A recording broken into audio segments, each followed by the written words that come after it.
18 मई 2017 का दिन होता है जब एक हेमंत नाम का लड़का जिसकी उम्र 17 साल होती है वो अपने पिता से जिद करने लगता है कि मुझे बाइक चाहिए। दोस्तों, पिता भी उसकी जिद के सामने झुक जाते हैं और उसे 40,000 रुपये दे देते हैं। दोस्तों, यहाँ पर ये लड़का 40,000 रुपयों को लेकर अपने दोस्तों के साथ बाइक लेने के लिए चला जाता है, लेकिन रात होने तक वो अपने घर पर नहीं आता। दोस्तों, पिता बहुत ज़्यादा परेशान हो जाते हैं। परेशान होकर नज़दीकी पुलिस स्टेशन में पहुंच जाते हैं। वहां बेटे की गुमशुदगी की रिपोर्ट दर्ज कराते हैं और जैसे ही अगला दिन आता है तो पिता के पास एक फ़ोन आता है जो लगभग उनकी लोकेशन से 250 किलोमीटर दूरी से होता है। पुलिस जब इसका खुलासा करती है, दोस्तों, उस फ़ोन पर इससे यही कहा जाता है, अगर तुम अपने बेटे की सलामती चाहते हो तो 50 लाख रुपयों का इंतजाम करो। दोस्तों, जो पिता होता है वो सिंचाई विभाग में कर्मचारी होता है। दोस्तों, अब पिता यहां पर टूट जाता है और उन लोगों की बात मानने के लिए मजबूर हो जाता है। लेकिन जैसे ही अगला दिन आता है, यहां पर इस हेमंत की तो कोई तलाश नहीं होती और एक और इसका जो दोस्त होता है उसकी डेड बॉडी, फुका हुआ शरीर एक रेलवे पुल के नीचे पड़ा हुआ मिलता है। अब ये गुत्थी और भी ज़्यादा उलझ जाती है। दोस्तों, यहाँ पर 3 कत्ल हुए थे और 3 कत्लों का जब खुलासा होता है, इनके मास्टरमाइंड के बारे में पता चलता है, तो हर कोई व्यक्ति सोचने के लिए मजबूर हो जाता है। दोस्तों, क्या था पूरा मामला, क्या हुआ था? अगर आप लोग भी पूरे मामले को डिटेल से जानना चाहते हैं तो वीडियो को जरा सा भी स्किप ना करें, लास्ट तक वीडियो को जरूर देखिएगा। आगे बढ़ने से पहले हमारी वही रिक्वेस्ट कि जो हमारे चैनल के साथ नए हैं, कृपया करके चैनल को फॉलो कर लें, बेल आइकन को जरूर प्रेस करें। नमस्कार, जय हिंद। आप देख रहे हैं APH न्यूज राहुल रावत के साथ। दोस्तों, ये 5 नाबालिग दोस्तों की हकीकत की घटना है। यहाँ पर इनमें एक दोस्त हेमंत जिसकी उम्र लगभग 17 साल होती है और दूसरा लोकेश, तीसरा ऋतिक और चौथा संस्कार और 5वां हनी दुबे होता है। ये बहुत अच्छे दोस्त होते हैं, एक दूसरे के साथ बड़े आराम से रहा करते हैं। हेमंत जो होता है उसके पिता, जिनका नाम अंतर सिंह मीना होता है, जो सिंचाई विभाग में कर्मचारी होते हैं, काफ़ी अच्छी उनकी तनख्वाह वगैरह होती है और यहाँ ये गोना में रहा करते हैं। तो 18 मई को जो हेमंत अपने घर से निकलता है उसके बाद वो गायब हो जाता है। उसके बाद जो पिता है पुलिस स्टेशन में पहुँचते हैं और पहुँचने के बाद पुलिस को पूरी जानकारी दी जाती है कि इस तरह से इन दोस्तों के साथ में मेरा लड़का गया था, लेकिन उसके बाद वो गायब हो जाता है। उसके बाद पुलिस अपनी जांच पड़ताल में लग जाती है। इधर जो अगले दिन उसके पास फोन आता है वो इंदौर से आता है, जो गोना से लगभग 250 किलोमीटर की दूरी पर होता है। दोस्तों, अब इस फोन के बारे में भी जांच पड़ताल की जाती है तो वो फोन किसी और का नहीं होता, इसी के बेटे का होता है और जिस फोन को कोई और लेकर गया था उससे वो फिरौती मांग रहा था। पुलिस अब पूरी तरह से अपनी जांच पड़ताल में लग जाती है। 2 दिन का समय बीत जाता है और 2 दिन के बाद यहाँ पर जो ऋतिक है वो अपने घर से लापता हो जाता है। ऋतिक भी इनका ही एक दोस्त होता है और जब पुलिस ऋतिक के बारे में जांच पड़ताल करती है तो ऋतिक का फुका हुआ शरीर रेलवे पुल के नीचे मिलता है। दोस्तों, अब पुलिस यहाँ पर और ज़्यादा घूमने लग जाती है। जो क्राइम करने वाला है वो पुलिस को शायद घुमाने का काम कर रहा था। अब पुलिस उस डेड बॉडी को उठाती है और उठाकर उसे पोस्टमार्टम के लिए भेज देती है। जब उसके शरीर की जांच पड़ताल की जाती है तो उसके जो जेब हैं उसमें से पाटलिपुरा इंदौर का टिकट मिलता है और अब यहाँ पर जो हेमंत के पापा के पास फ़ोन किया गया था वो भी इसी लोकेशन से किया गया था। दोस्तों, सारी गुत्थियाँ सुलझती हुई भी दिखाई दे रही थी और फिर उलझती भी हुई यहाँ पर दिखाई दे रही थी।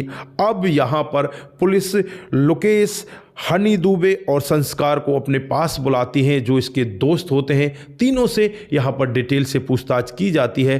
तीनों से कोई ज़्यादा यहाँ पर सबूत नहीं मिल पाता और फिर यहाँ पर जो लोकेश लोधी है उसकी भी डेड बॉडी 2 दिनों के बाद निगमा के जंगलों में पड़ी मिलती है। उसी तरह से उसका शरीर भी फुका हुआ मिलता है। दोस्तों, यहाँ पर साफ अंदाज़ा लगाया जा सकता था कि क्राइम करने वाला एक ही है और एक ही तरीके से इनको रास्ते से हटा रहा है। दोस्तों उसके बाद पिता से बातचीत की जाती है। पिता यहाँ पर यही कहते हैं कि मेरा बेटा तो जो हनी दुबे है उसके साथ गया था, और अब हनी दुबे को पकड़ा जाता है। उसका एक दोस्त होता है संस्कार, उसे पकड़ा जाता है। पूनम दुबे को पकड़ा जाता है। जो पूनम दुबे होती है वो हनी दुबे की माँ होती है। दोस्तों अब यहाँ पर जब पूरी डिटेल से जानकारी जुटाई जाती है तो एक ऐसा सत्य देखने को मिलता है जिसे सुनकर हर कोई व्यक्ति एकदम से घायल सा ही हो जाता है, एकदम से उसका दिमाग हिलने लग जाता है। दोस्तों दरअसल जो पूनम दुबे होती है वो एक लालची टाइप की औरत हुआ करती है, और वो ऐसे लोगों को अपने चंगुल में फंसा कर रखती जो बहुत ही धनवान होते, जो शहर के बड़े नामी ग्रामी हुआ करते, उनसे पैसे भी ऐंठा करती। और जब यहाँ पर पूनम दुबे को गिरफ्तार किया गया था तो शहर के कई बड़े बड़े लोगों के फ़ोन भी उसके बचाव में आए थे। पुलिस का शक यकीन में बदलने लगता है कि कहीं ना कहीं इसमें पूनम दुबे का कोई ना कोई हाथ है। दोस्तों अब जब पूरी कहानी डिटेल से बताई जाती है तो हनी दुबे का दोस्त जो होता है हेमंत, वो हनी के घर आने लगता है। और जब पूनम दुबे को पता चलता है कि हनी के पिता बहुत पैसे वाले हैं तो यहाँ पर पूनम दुबे हेमंत को अपने चंगुल में फंसा लेती है, उससे मीठी मीठी बातें करने लगती है। और जब हनी दुबे घर पर नहीं होता तो वो हेमंत को अपने घर पर बुला लेती और उसके साथ रंगरलियां मनाने लगती। हेमंत भी यहाँ पर पूरी तरह से उसके फ्रेम में आ चुका होता है, और फिर यहाँ पर हेमंत से उसकी माँ की कुछ ज्वेलरी मंगाई जाती है जो एक ज्वेलर को 25,000 रुपये में बेच दी जाती है। इस सब के बारे में हनी दुबे को कानो कान खबर नहीं होती, और एक दिन का वाक्य होता है जब हनी दुबे को इस सब के बारे में पता चल जाता है। दोस्तों कोई भी व्यक्ति अपनी माँ को अपने दोस्त के साथ इस तरह के अवैध संबंधों में देखेगा तो उसका खून खौलना लाजमी है। यहाँ पर भी हनी दुबे का खून खौल जाता है और वो अपने दिमाग में उसी दिन एक बात घर कर देता है कि आज के बाद मुझे इस हेमंत को इस दुनिया से किसी ना किसी तरीके से हटाना है। दोस्तों वो समय तब आ जाता है जब हेमंत अपने दोस्त हनी के पास फ़ोन करता है और उससे यही कहता है कि मैंने 40,000 रुपये ले लिए हैं और मुझे बाइक लेनी है, मुझे बाइक तू दिला ला। दोस्तों यहाँ पर हनी दुबे अपने और दोस्तों के पास भी फ़ोन कर देता है और फिर इसे जंगल में लेकर जाता है। वहाँ पर पहले बियर की पार्टी होती है और जब ये लोग बियर पी रहे होते हैं तो यहाँ पर दोस्तों में दो दोस्त और भी इसके पास आते हैं जिसका नाम ऋतिक और लोकेश होता है। दोस्तों हनी दुबे यहीं पर बियर की बोतल उठाता है और उठाकर हेमंत के सर में मार देता है। जैसे ही उसके सर में लगती है बोतल टूट जाती है और वो और ही ज़्यादा नुकीली हो जाती है, एक हथियार का काम करने लगती है। फिर उसके हाथ में, गर्दन में, जहाँ भी उसका मन करता वो वहीं पर उसको मारने लगता है और फिर बाइक से ही पेट्रोल निकाला जाता है और इस जो यहाँ पर हेमंत की डेड बॉडी बन जाती है क्योंकि वो मर चुका होता है, उसे आग के हवाले कर दिया जाता है। उसका आधे से ज़्यादा शरीर तो जल जाता है लेकिन आधा ऐसे ही उसे जंगल में वो डालकर वहाँ से जो 40,000 रुपये होते हैं हेमंत के पास उनको ले लेते हैं और 20,000 रुपये तो हनी दुबे ले लेता है, बाकी 10,000 रुपये ऋतिक और लोकेश को भी दे दिए जाते हैं। वो लोग यहाँ पर ये पूरा कांड करने के बाद अपने अपने घर चले जाते हैं और जैसे ही ये सभी लोग अपने घर होते हैं हनी दुबे अपनी माँ को सारी कहानी बता देता है। माँ जब ये कहानी सुनती है तो माँ यहाँ पर अपने बेटे से कहने लगती है कि बेटा इसमें तू फंस जाएगा, अब ऐसा करना पड़ेगा, इनमें से इन लोगों को भी रास्ते से हटाना पड़ेगा। दोस्तों फिर यहाँ पर ऋतिक को इंदौर भेजा जाता है और जो हेमंत का फ़ोन होता है उसे दे दिया जाता है। ये टिकट लेकर इंदौर चला जाता है और वहाँ जाकर फिरौती की रकम मांगने लगता है, लेकिन माँ को यहाँ पर कुछ ऐसा लगने लगता है कि कहीं ऐसा ना हो जाए कि ये हमारा पूरा भंडा फोड़ कर दे। और फिर उसके बाद ऋतिक को पार्टी के लिए बुलाया जाता है और उस रेलवे पुल के नीचे पार्टी की जाती है। उसे पहले शराब पिलाई जाती है और उसके बाद उसे वहीं पर मौत के घाट उतार दिया जाता है और उसकी बॉडी को जला दिया जाता है। जो सबसे पहले मिली थी वो ऋतिक की बॉडी मिलती है और उसके बाद लोकेश को भी यहाँ पर इस सारे मामले के बारे में पता था। अब लोकेश को भी फिर जंगल में बुलाया जाता है, वहाँ पर पार्टी का बहाना दिया जाता है, क्योंकि लोकेश अब यहाँ पर पैसों की डिमांड करने लगा था कि मुझे पैसे चाहिए, जो 5 लाख की, जो यानी कि 50 लाख की फिरौती मांगी है, उसमें से मेरा हिस्सा मुझे चाहिए।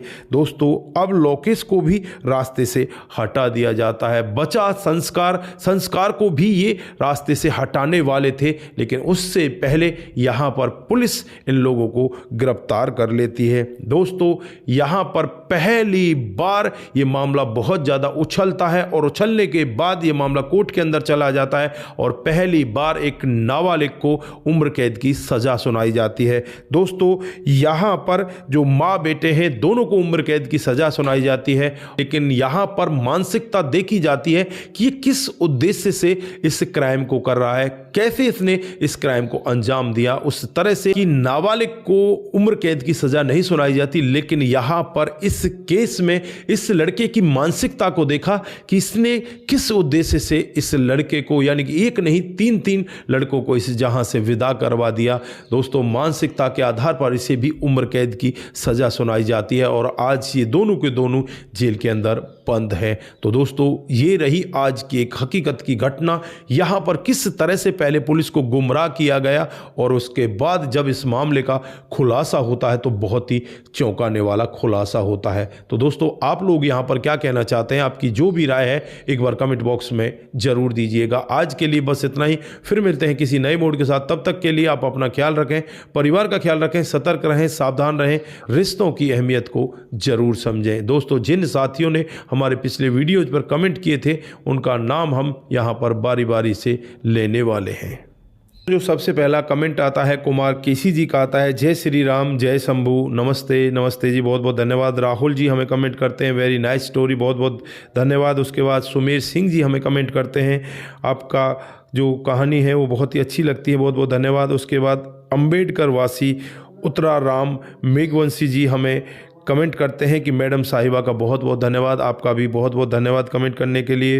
विशाल जी हमें कमेंट करते हैं, आपका बहुत बहुत धन्यवाद। उसके बाद शंकर स्वामी जी, आपकी कहानी बहुत ही अच्छी लगती है, बहुत बहुत धन्यवाद। बिमला ग्रीफ्स जी, वेरी नाइस स्टोरी, आपका भी बहुत बहुत धन्यवाद। आप लोग इसी तरह से हमारे साथ बने रहें, इसी तरह से अपने कमेंट हमारे साथ में करते रहें। दोस्तों जो अगला कमेंट आता है वो मुनमुन श्रीवास्तव जी का आता है, वो लिखते हैं कि आपकी कहानी बहुत ही बेहतर होती है, आपका भी दिल की गहराई से बहुत बहुत धन्यवाद। उसके बाद सूरज डीईओ हमें कमेंट करते हैं, आपका भी दिल की गहराई से बहुत बहुत धन्यवाद। आप सभी लोग इसी तरह से हमारे साथ बने रहें, इसी तरह से अपने कमेंट हमारे साथ में साझा करते रहें, सतर्क रहें, सावधान रहें, रिश्तों की अहमियत को जरूर समझें। नमस्कार, जय हिंद, जय भारत।